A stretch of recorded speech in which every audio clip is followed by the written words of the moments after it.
आ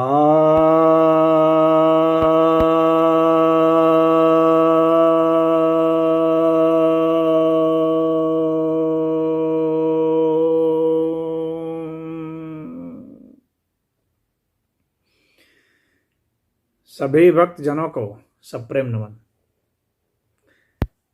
भक्तों, आज जो विश्व की दुर्दशा हो रही है, और आज ही नहीं हो रही है, सदियों से युगों से हो रही है, परंतु आज इसकी विभीषिका बढ़ गई है। क्यों? क्योंकि नुकसान पहुंचाने की क्षमता भी बढ़ गई है। विज्ञान के विकास के साथ संहार की क्षमता भी बढ़ी है। लाभ पहुंचाने की भी क्षमता बढ़ी है और नुकसान पहुंचाने की भी क्षमता बढ़ी है।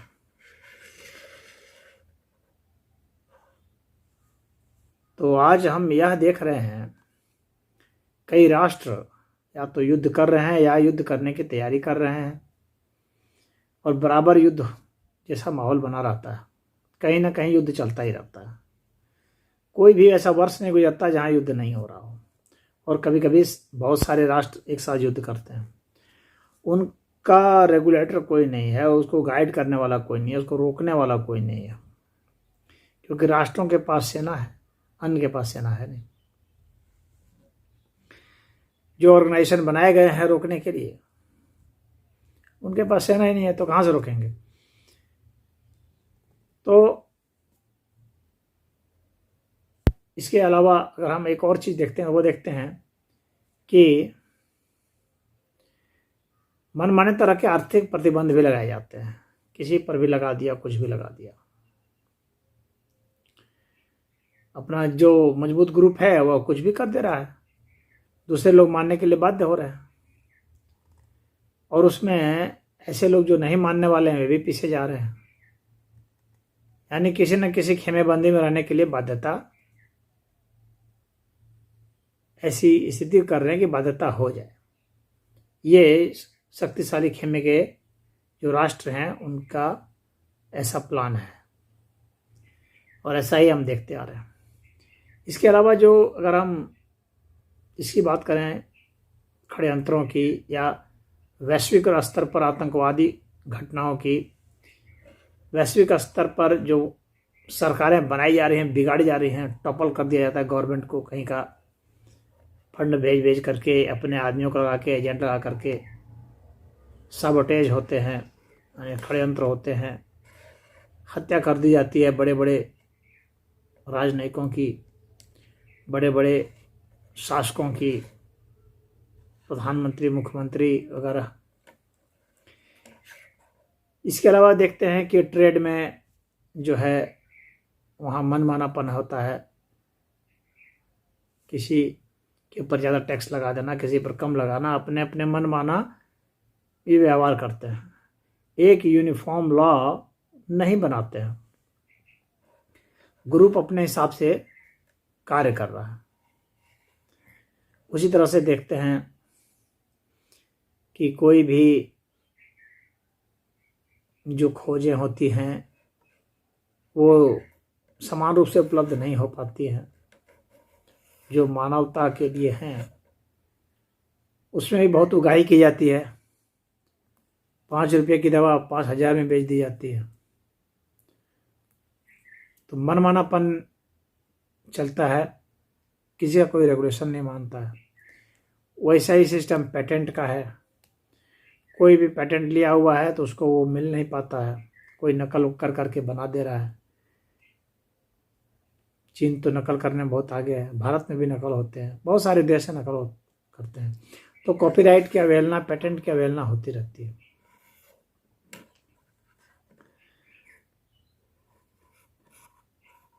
अब जब कोई राष्ट्रीय स्तर पर न्याय नहीं पाता है तो कहाँ जाएगा? अंतर्राष्ट्रीय स्तर पर जब न्याय की बात होती है, जब देश देश के बीच में विवाद होते हैं, तो अंतर्राष्ट्रीय स्तर के जो जज हैं वहाँ से जो फैसला होता है उसको यदि जिस जज के खिलाफ, जिस देश के खिलाफ में फैसला दिया गया, यदि उसने नहीं माना तो कोई क्या कर लेगा?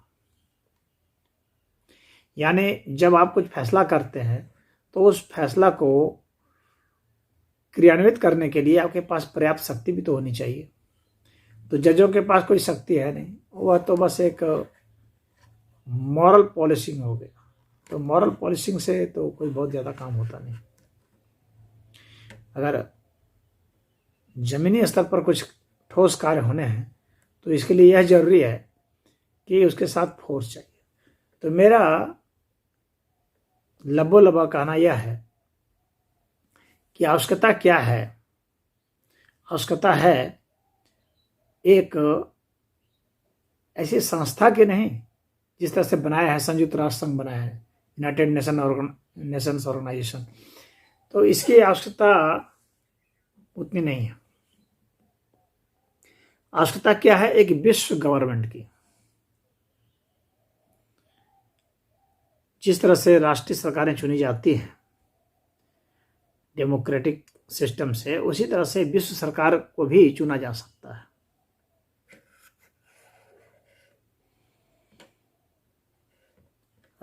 जो विश्व सरकार चुनी जाएंगी उनके पास मिलिट्री भी होगी, मिलिट्री के लिए भी व्यवस्था होगी, टैक्स उसके लिए भी जाएगा। जैसे स्टेट गवर्नमेंट के लिए पुलिस है, राष्ट्रीय जो नेशनल गवर्नमेंट है उसके लिए मिलिट्री है, तो उसे लिए उसी तरह से विश्व जो वर्ल्ड गवर्नमेंट बनेगी उसके लिए भी एक बड़ी मिलिट्री होगी, जो इन मिलिट्री से भी ज़्यादा बड़ी होगी, ताकतवर होगी। उसके पास परमाणु हथियार वगैरह सब होंगे, और राष्ट्रीय सरकारें जो है इनके पास परमाणु बम की क्या जरूरत है, इनको रखने नहीं दिया जाए। तो मानवता को अगर आगे जाना है सभ्य तरीके से, कोई भी चीज़ को सुव्यवस्थित तरीके से चलना है, तो एक विश्व सरकार की ज़रूरत है, बहुत ज़रूरत है। और उसी तरह से एक विश्व सिटीजनशिप की ज़रूरत है। अब एक जगह का सिटीजन दूसरी जगह में बसने के लिए वीज़ा ले रहा है, तो क्या क्या ले रहा है, वो अलाउ कर रहा है नहीं कर रहा है। मानव मात्र को यहाँ से वहाँ जाने में, संपत्ति खरीदने में, बेचने में, रहने में इतनी ज़्यादा बाधाएं क्यों हैं? तो एक वर्ल्ड सिटीजनशिप होना चाहिए। कोई भी व्यक्ति कहीं भी बस सकता हो, कहीं संपत्ति खरीद सकता हो, कहीं विवाह कर सकता हो, कहीं नौकरी कर सकता हो, कहीं बिजनेस कर सकता हो, कहीं शोध कर सकता हो, कहीं अध्ययन कर सकता हो। तो ऐसी व्यवस्था होनी चाहिए। तो world citizenship, world government, world army की ज़रूरत है। उसी तरह से वर्ल्ड जुडिशरी की भी ज़रूरत है। एक जिसको अपने राष्ट्र में न्याय नहीं मिला, वह अंतर्राष्ट्रीय स्तर पर भी न्याय का दरवाज़ा खटखटा सकता हो, चाहे कोई स्टेट गवर्नमेंट हो, चाहे कोई राष्ट्रीय गवर्नमेंट हो, या नेशनल गवर्नमेंट है, या कोई साधारण व्यक्ति भी है, या कोई कंपनी है या ऑर्गेनाइजेशन है। अब कई कंपनियां हैं जो मल्टीनेशनल कंपनियां हैं, उनकी संपत्ति किसी देश ने जब्त कर लिया, अब उसका क्या इलाज होता है? जब चाहे तब उसकी संपत्ति पकड़ लिया, जब्त कर लिया, उसके आदमी को पकड़ लिया, उसके अनुसार से नहीं रहा। तो कोई ऐसे रेगुलेटरी बॉडी होना चाहिए जो कि इफेक्टिव हो, जिसका प्रभाव हो, जो उसको न्याय दिला सके। तो विश्व स्तर की जो भी कंपनियां हैं उनको भी न्याय मिले, जो कॉरपोरेट हैं उनको भी न्याय मिले, जो संस्थाएं काम कर रही हैं उनको भी न्याय मिले, जो सामान्य व्यक्ति है उसको भी न्याय मिले। अगर वह विश्व स्तर पर न्याय लेना चाहता है तो ऐसी व्यवस्था होनी चाहिए, वर्ल्ड कोर्ट होना चाहिए, और उसका हर जगह, हर देश में उसका कोर्ट होना चाहिए। और ऑनलाइन भी कॉन्फ्रेंसिंग से भी बात पूछी जा सकती है, कही जा सकती है, बहस किए जा सकते हैं। तो इस तरह से जो त्रासदी होती है, कुछ रिफ्यूजी हैं यहाँ से वहाँ भागे जा रहे हैं, इस स्थान से उस स्थान चले जा रहे हैं। कई देश में तो रिफ्यूजियों की भरमार है, कई देश से रिफ्यूजी भगाए जा रहे हैं, कहीं पर किसी की गर्दनें काटे जा रही हैं, मानवाधिकारों का पूरा हनन हो रहा है, और कोई बोलने वाला नहीं, कोई सुनने वाला। तालिबान मार रहा है, कोई नहीं कुछ बोल सकता, ना कुछ कर सकता। तो इस तरह से पूरा विश्व समुदाय एक मूक दर्शक होकर के देखता रहे, यह सभ्य मानव समाज के लिए नहीं है। अब मानवता को एक नया प्रारूप चाहिए, एक विश्व सरकार की स्थापना की आवश्यकता है। और इसके लिए अब कुछ लोग कह सकते हैं कि इसमें 2-3 समस्याएं हैं। क्या क्या समस्याएं हैं? एक समस्या तो यह है कि जो विश्व के जो नेता हैं वे क्या मानेंगे। तो जो बड़े नेता हैं, महत्वाकांक्षी नेता हैं, वे हो सकता है कि वे सोचे कि मैं पूरे विश्व का अधिपति बन जाऊं। इस आधार पर वह ऐसा सोच सकता है कि विश्व लीडर बन जाऊंगा मैं। या हो सकता है वे नहीं माने, तो वे नहीं मानेंगे तो फिर कैसे हो सकता है। तो ये पूरा का पूरा जनता में ये नैरेटिव सेट होना चाहिए, एक इस पर एक विश्व आंदोलन की जरूरत है, तब जाकर के ऐसा हो पाएगा।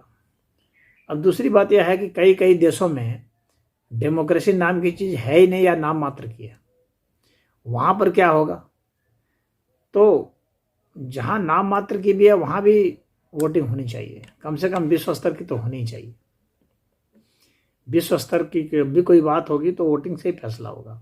अब वोटिंग पर भी कुछ लोग का ये सोचना है कि अफ्रीका में और एशिया में बहुत आबादी है, क्या जो विकसित देश हैं वे लोग मानेंगे कि इन लोग को भी उतना मिल जाना चाहिए। लेकिन जब विश्व नागरिकता की बात करते हैं तो सभी, चाहे वो बांग्लादेश के आदमी हो, चाहे भारत के हों, चाहे जापान के हों, चाहे चीन के हों, चाहे रूस के हों, चाहे जर्मनी के हों, चाहे अमेरिका के हों, चाहे ब्रिटेन के हों, चाहे अर्जेंटीना के हों, चाहे ब्राज़ील के हों, चाहे साउथ अफ्रीका के हों, चाहे केन्या के हों, चाहे लुआंडा के हों, चाहे सऊदी अरब के हों, चाहे इराक के हों,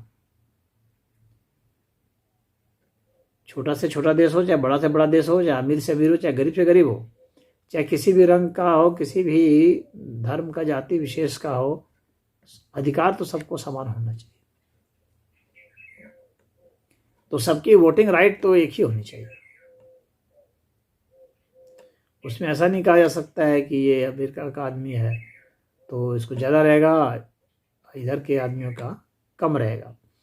अब कुछ लोग ऐसा कह सकते हैं कि भाई वे लोग क्यों मानेंगे, उन लोग की आबादी कम है, तो वे कहेंगे कि ये लोग तो यही लोग शासन करेंगे, हम लोग का शासन होगा ही नहीं, तो वे नहीं मानेंगे। हो सकता है कि नहीं माने, लेकिन अगर विश्व समुदाय को अगर सभ्यता के अर्थ में देखना है और यह देखना है कि एक फेयर गवर्नमेंट हो, फेयर सिस्टम हो, फेयर जस्टिस हो, फेयर एडमिनिस्ट्रेशन हो, तो वहाँ पर एक विश्व सरकार की स्थापना की नितांत आवश्यकता है। बिना इसके विश्व में जो है सुख शांति समृद्धि संपन्न होना संभव नहीं है, क्योंकि विश्व सरकार रहेगी तो पूरी दुनिया को इस लिहाज से देखेगी कि सभी का विकास हमें करना है, सिर्फ एक ही देश का विकास हो ऐसा वो नहीं सोचेगी। तो इस विषय पर और भी लोग जो हैं अपना चिंतन मंथन करें और इस बात को आगे बढ़ाएं, तो ऐसी मेरी कामना है। आप भी इस पर चिंतन मनन कर सकते हैं, कमेंट कर सकते हैं, और कोई भी जो परिकल्पना है उसको मूर्त रूप देने के लिए तो बड़े आंदोलन की आवश्यकता होती है, लेकिन पहले तो वैचारिक आंदोलन ही जरूरी होते हैं। पहले विचार से ही सबको समझाया बुझाया जाता है, फिर उसमें से जो भी दिक्कतें आती हैं, जो आपत्तियां हो सकती हैं, उसका निदान उसमें फिर ढूंढा जा सकता है, और इस तरह से एक बेहतर व्यवस्था की ओर हम लोग चल सकते हैं। तो इसमें इतना ही। ओम।